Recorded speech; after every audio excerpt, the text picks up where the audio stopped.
Good morning. I hope you had a good weekend. It's Monday, the start of a new week in our different sort of reality, and another week ahead of doing our most important job, which, if you are a parent or carer at home with a child who would normally be at school, our important job is to stay at home and stay safe and make sure that we are not out in the world and spreading the coronavirus. And I think it's important to remember that is our most important job at the moment, is to be home. And that's maybe for some of us a fantastic thing and we're really enjoying it, and for others it might be a difficult thing and a frustrating thing. But what we've all got to do is find a way through this. So I hope you had a good weekend. I hope you maybe got up to some things that perhaps were different or unusual that you hadn't tried before. Maybe you enjoyed them, maybe you weren't so keen on some of them. This weekend I did some gardening. I'm not the greatest fan of gardening, but actually I quite enjoyed it. Gave me a sense of achievement. And I'm lucky, I know, to have a garden. I know some people don't have gardens that they can get out into at the moment, which is difficult. I also did some jigsaws, which for me as well is quite a relatively new thing. When I was a child, I absolutely hated jigsaws. When I had my own children, when they were small, I also found it really hard because everyone told me jigsaws are great things to do with your kids, but my kids didn't really do jigsaws because I just couldn't see the point of them.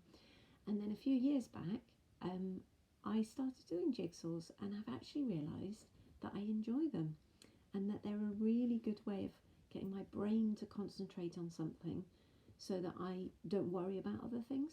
So I actually find jigsaws relaxing.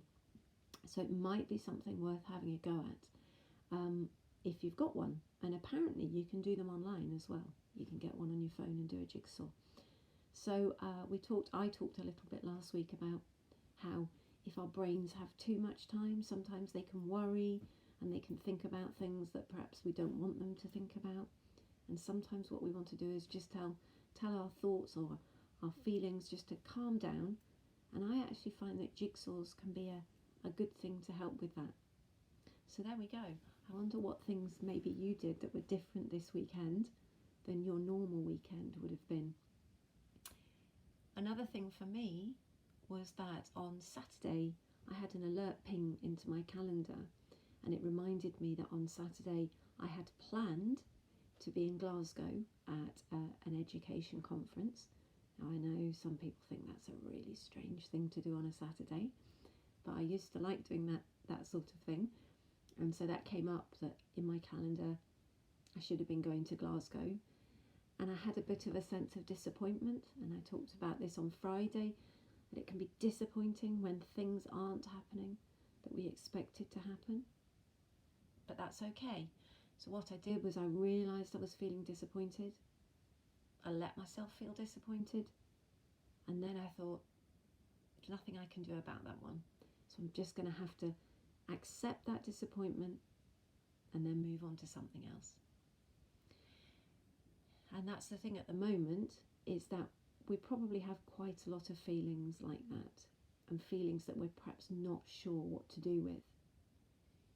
And I think the answer, and this isn't just me talking, there's lots of really knowledgeable people saying this as well, is the answer is just to notice those feelings and to let ourselves feel them a little bit, and then to just breathe out and think, I can't control that. I can't do anything about that just now, so I'm going to have to let that go. So, Monday, if you're up, that's brilliant. If you've got a plan for the day, that's brilliant. If you haven't got a plan for the day, it might be worth taking a little bit of time just now to think about what you're going to do today, to have some sort of a plan, which might involve having your breakfast, making sure you've got time for lunch, making sure you've got time to do the things that you want to do. So maybe something for school, if school have sent you something to do. If school hasn't managed to get in touch and send you something to do, then think about what other things you could do to maybe do a bit of learning. So reading, drawing, doing some sort of PE, maybe getting online, maybe not getting online, maybe just thinking about the type of PE you were doing at school and recreating that in your own home.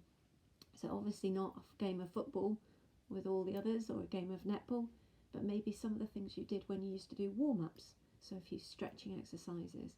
So use that amazing brain in there that's creative to think, how could I do some PE? How could I do a bit of PE just to keep me ticking over, keep me healthy? So think about today, make a bit of a plan. That would be a really, really good thing to do. And otherwise, remember, your most important job is to be at home and to just be at home and stay at home. Now, I know that that's not easy. And for some people who are maybe teenagers, that's proving particularly difficult at the moment. And I made a video about this last week on Mother's Day, actually, talking about teenagers, because teenagers is something that I've become a little bit of an expert in, because I've worked with teenagers for many years, and I've also got 2 teenagers of my own. And being a teenager is amazing, and it's an important phase of life. So when you're a teenager, you're not just a small adult and you're not just a big kid. You're in the middle, you're a teenager. And one of the things that's important about being a teenager is that you start to build your own life, that you start to move away from the adults who've looked after you and cared for you, and that you start to branch out and do more things and become more independent. And it's really, really normal that teenagers go through a phase where perhaps they get a bit more grumpy with the adults around them, and perhaps they go off and do things that the adults don't think are sensible.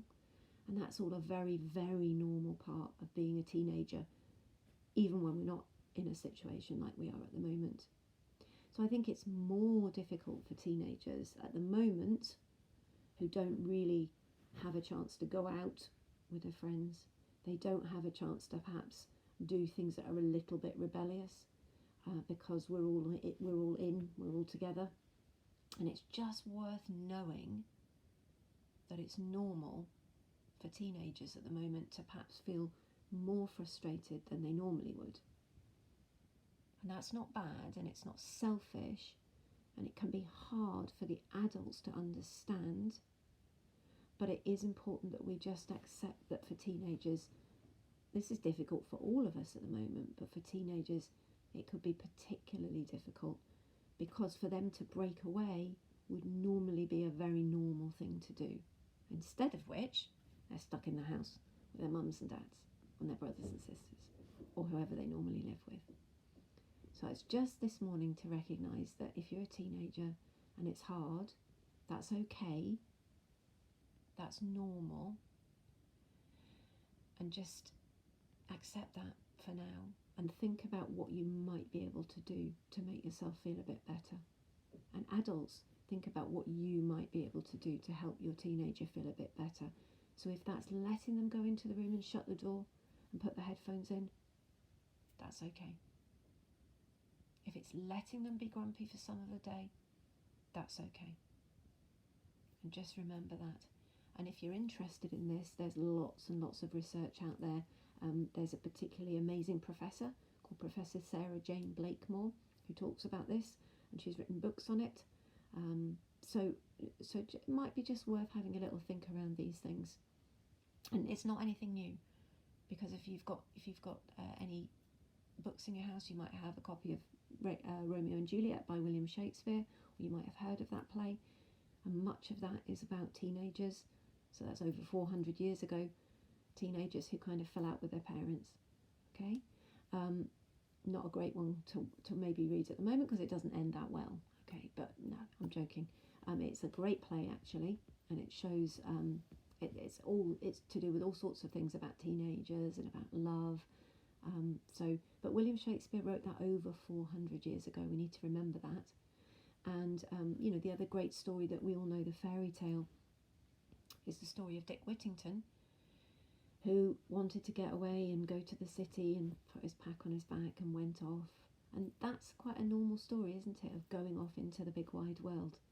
And the difficulty at the moment is our teenagers can't do that. But that's okay, because eventually they will be able to. And before we finish, the last thing I think to say is just remember the things you can control. So you can always control breathing.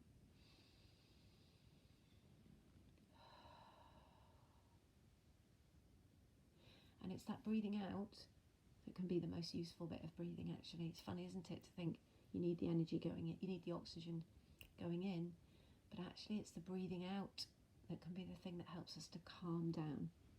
So when we're feeling jittery, when we're feeling anxious, when we're feeling angry, it's the breathing out that can be the most important bit of breathing to help us feel calm. You remember, you can put your feet on the floor, you can take some deep breaths. You can remember that right now your most important job is to be here doing what you're doing. And it's okay to feel frustrated, and it's okay not to feel frustrated as well, because it may well be that right now this is one of the best times you've ever had, because you're feeling calmer, you're feeling more in control than you normally are, and you're just getting on with it. So have a good day. Remember to breathe, remember to be, make a little plan, remember the things you can't control, remember the things you can control, and have a good day. Bye for now.